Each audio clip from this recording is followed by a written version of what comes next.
Hi there and welcome to my video.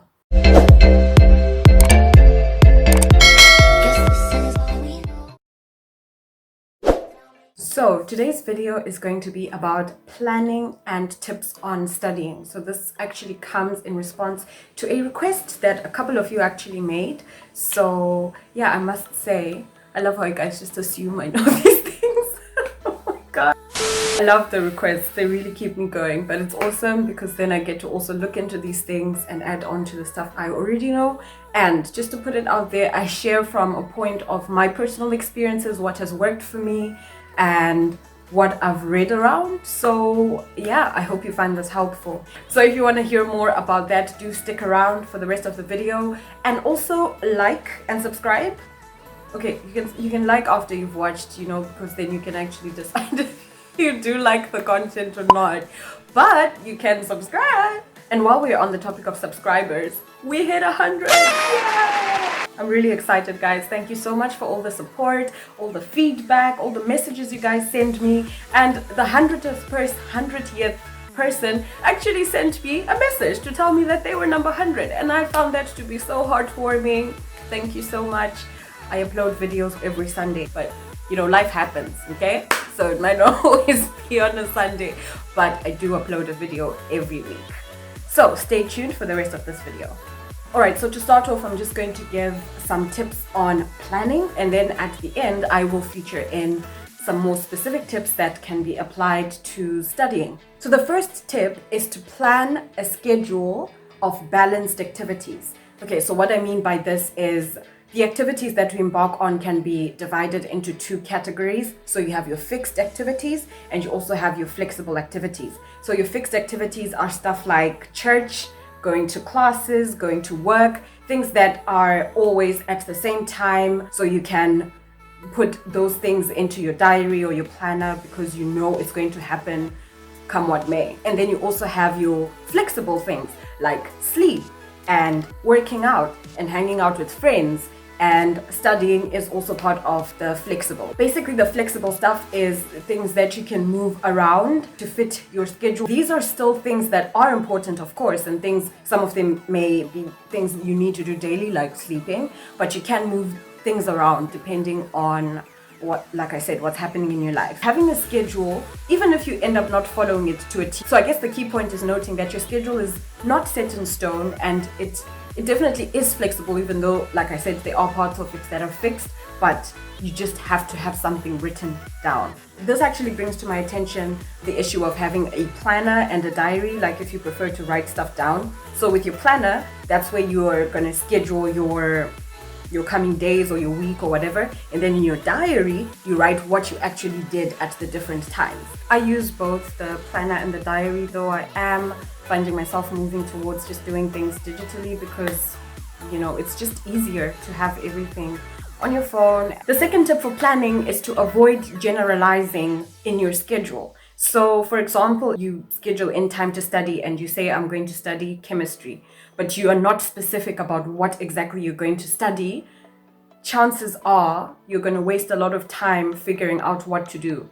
So when you plan, try to give as much detail as possible in your schedule. A common mistake that I used to make, and I think that a lot of people make, is putting in way too much time for something. I suppose it is better to schedule more time than to end up having less time and needing more time to do something, but you end up wasting so much time if you schedule 2 hours for something you can do in 30 minutes. Really think about how long you actually need to get things done, and if you're not sure, then have maybe a week to kind of assess your activity and see how long does it take you to clean, how long does it take you to dress up and get your day started, how long does it take you to just do all those little tasks, and then you can figure out how you can plan with that in mind. You'll realize that things take way less time than you assume. So yeah, try it out. Do it for a week, log in your activity and see how long it takes you to do stuff. The next tip is to plan enough time for whatever you need to get done.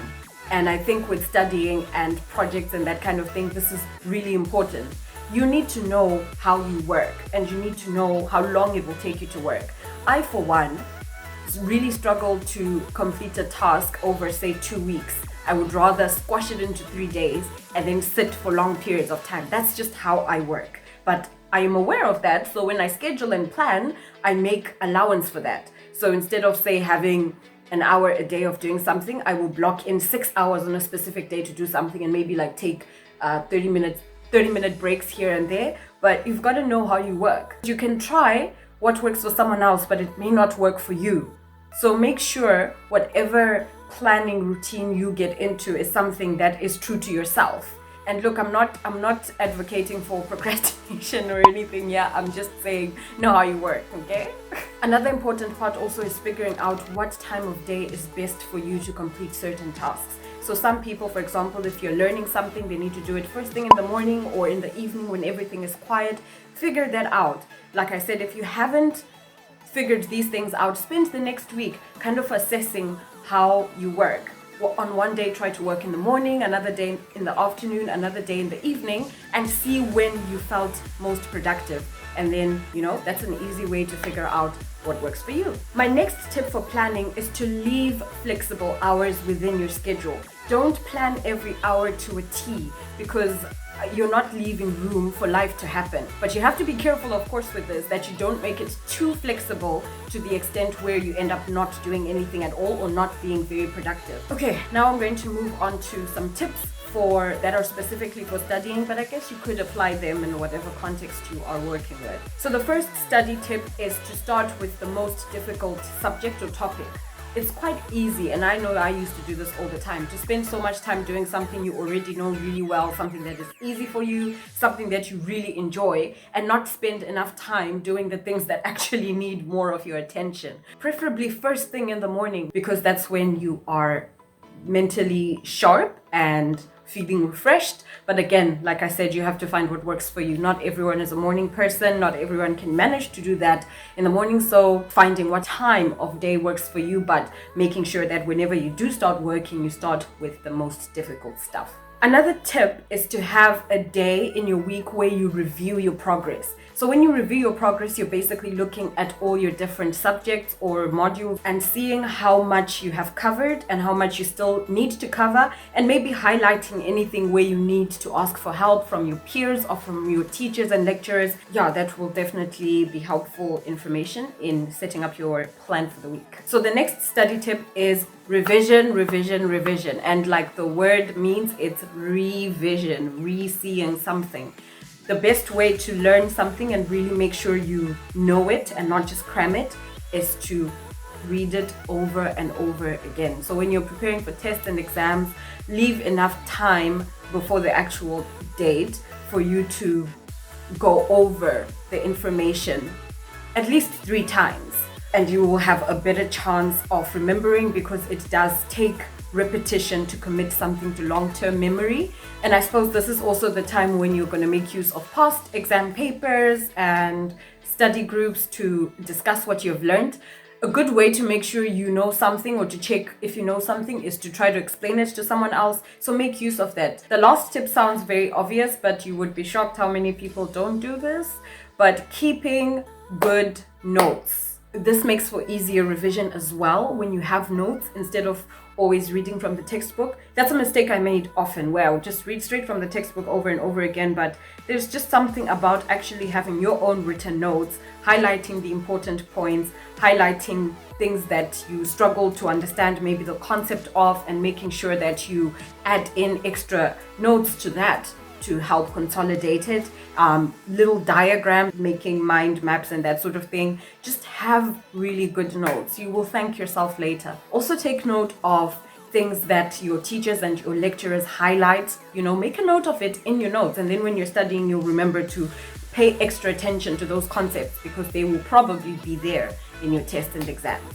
And lastly, before I go, I just want to encourage you to continue to work hard, to not give up, and to work as this verse tells us, and to have the kind of work ethic where you do everything as unto the Lord. I understand that not all of you who watch this are Christian, but I think for my Christian viewers and for me, this is definitely a principle that we should base everything we do on, and that includes how we spend our time, how we spend our money, how we do our planning, how we study, everything. We need to be honoring God in everything that we do. So do try to do everything to the best of your ability. All the best to all the people who are in school, you guys are going through a lot, and you know, you're real troopers to still be sticking it out.